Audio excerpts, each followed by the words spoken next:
উদ্দেশ্যে পড়াশোনা করেছি। আজ পর্যন্ত আমার বাবা আমার স্বামী ব্যতীত আমার গাড়িকে হাত দিতে পারে নাই।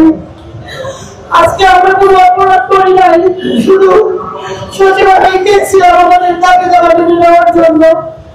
সেখানে সামান্য যদি একটু ব্যারিকেড দেখেছিলাম, ওখানে যখন আমাকে ডাকে চলে ফেলে দেয় পুলিশ, আমাকে 1 থেকে 2 বার ফেলে দেয়। আমার প্রশ্ন হচ্ছে, আমি ইসলামিক ক্লাবে পড়াশোনা করেছি, আমি ইসলামিক প্রতিষ্ঠানে চাকরি করি, সেই জন্য আমাকে এই সরকারের পুলিশ ছেলের পুলিশ দ্বারা আমাকে কেন নির্যাতন করো? আমাদের এখানে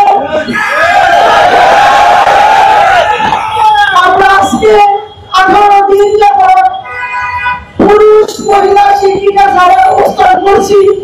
সরকারের ঊর্ধ্বতন কর্মকর্তা সবাই জানে বাংলাদেশের নারী পুলিশ অবশ্যই আছে। আমরা সেখানে মিছিল নিয়ে গিয়েছি, তারা জানে।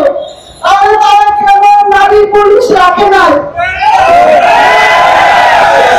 কেন পুরুষ পুলিশ ইসলামিক মাইন্ডের মেয়েকে নির্যাতন করেছে, আমার বুকটা ছিঁড়ে ফেলেছে, আমাকে বারবার ফেলে দিয়েছে, এবং আমাদের প্রত্যেকটা বাস্তবায়ন কমিটির নারী সদস্যকে তারা চিহ্নিত করে বিভিন্ন ভাবে অপদস্থ করেছে।